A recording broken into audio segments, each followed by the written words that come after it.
How's it going, you guys? AZ Plyo 21 back again with more of W3, our local to global save in WMMA 5. And here today we have W384 McGregor versus Ferguson. This is a huge card for us. Conor McGregor and Tony Ferguson in our main event. We've also got Cyborg in the co-main event taking on Betch Kohea in the lightweight division. It should be a good one. Our next episode, we will have Kevin Lee taking on Emil Meek in our main event, which is still good enough for mid-level international, so that should still be a pretty good card for us. We also got Michael Chandler, Anthony Pettis, Hamzat Chimaev versus Nate Diaz, Nick Diaz versus Albert Tumanov, and then we have another card that we're looking to book into the near future as well. Just realized this is in Alabama for some reason, so that means that the next card is probably gonna have to be in Alaska, I guess. I don't know, but we are here on Monday of week 1 of January 2024. So let's go ahead and take a look and see who's won the awards. Yuri Prohaska's won Fighter of the Year. UFC won Fighter of the Year. Rose Namajunas won Female Fighter of the Year. We won Show of the Year for Ige versus Felder. W325. That is insane. That is insane how quickly we've been able to get from 25 and now we are at W384. That's insane. No other real big awards that we won. UFC won a couple of them.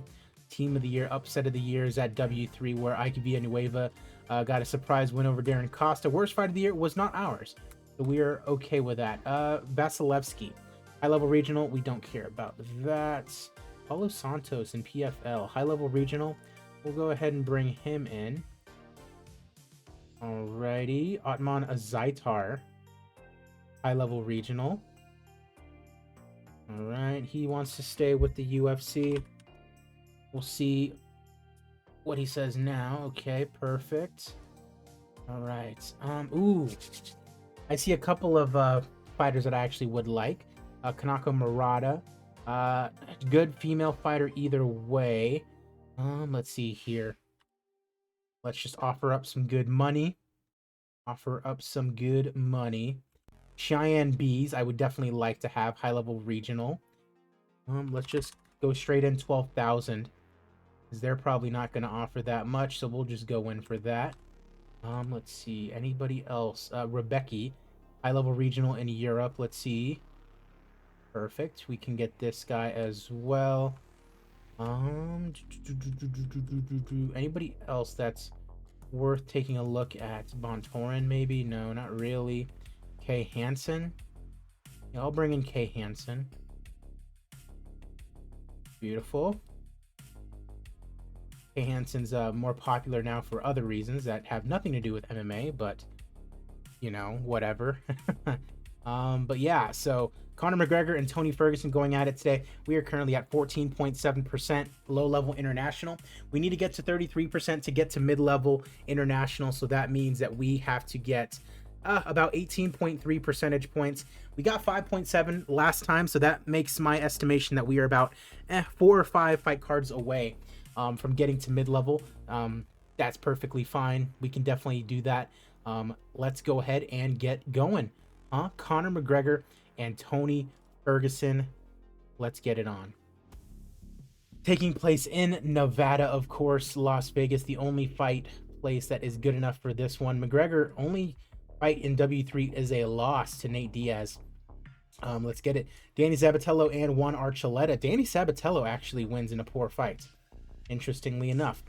Billy Quarantillo taking on Bill Algeo. And we've got Quarantillo coming out on top in a great fight. Maurice Green taking on Chase Sherman. And we've got Maurice Green coming out victorious. Josh Silveira taking on Rakeem Cleveland, and it's Silveira with the first round knockout, staying undefeated at 14-0. Marc-Andre Barriault taking on Eric Spicely, and it is Barriault with the unanimous decision. Jake Matthews and Kyle Stewart. It's Jake Matthews with the decision.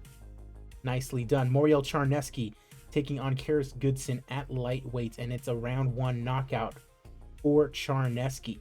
Brittany Victoria taking on Jessica Borga, and it is Borga with the rear naked choke in round number 3.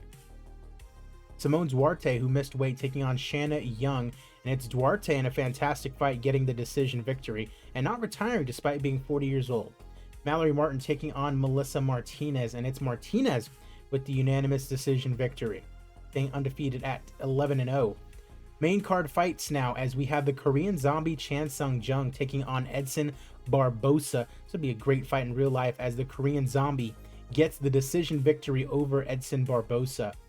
Thiago Alves taking on Steven Seiler now.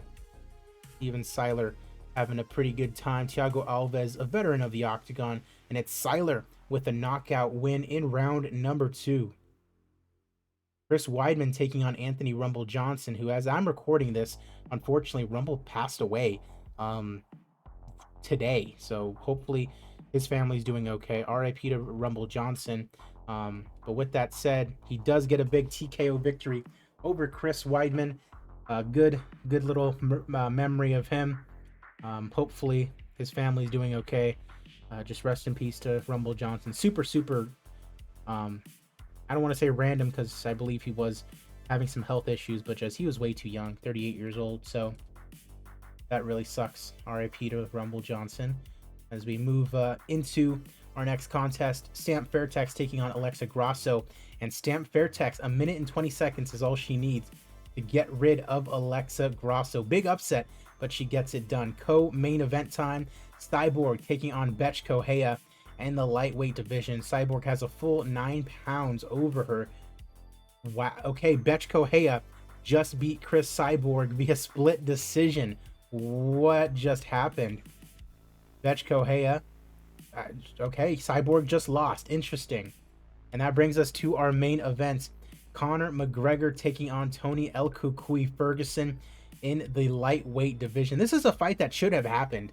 Very upsetting that it did not. Probably won't. I mean, unless Conor McGregor really wants it, Tony would be a pretty winnable fight for him. But let's see what happens. Conor's only fight in W3 thus far is a loss to Nate Diaz. Tony has had a couple of fights since he has arrived to W3. Not much going on here in round number 1. Low kick gets checked. As I'm recording this, I watched Adesanya fight last night and lose to Alex Pereira. Yeah, wow. Did not expect that to happen, unfortunately.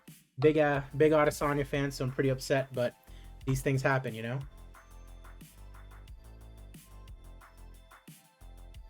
Spin kick as round 1 comes to a close.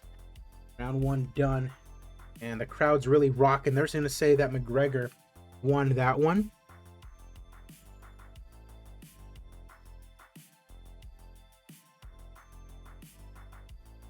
Ends it with a right cross. Both fighters coming together to strike.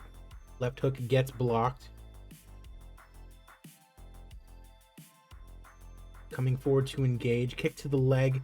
Can't connect with the left hand. Halfway point of the round. Two fighters engage. 4 quick punches. Powerful left head kick. Uh-oh. Ferguson is rocked. Oh, he's going to end it here. McGregor is going to end it here. Ladies and gentlemen, your winner by knockout is the notorious Conor McGregor. 24th win of his career and a big one against Tony Ferguson. 12,000 in attendance here in Nevada. Commercial rating of just 89, which is definitely good enough for mid-level international. Let's see how we do. Popularity increase of 4.2%. So definitely not as good as the last show that we did, but nonetheless a big popularity increase for sure. I'm definitely going to be happy with that. Conor McGregor brought the fans out to Las Vegas. A nice $8 million profit is what you like to see, despite the fact that Conor McGregor took home $920,000. That's crazy. But I appreciate you guys. With that should get us to around, I believe, 18.6% or something like that. So about 15 percentage points away. Like I said, probably another 4 or 5 fight cards before we hit mid-level international. And then that's when the real grind starts. We got to put on some mega shows. We can probably go back to putting on more shows, maybe some throwaway cards just to get some popularity out there for some of the fighters. But yeah, this is AZ Plow 21. We are on our way to mid-level international. I will see you guys at the fights.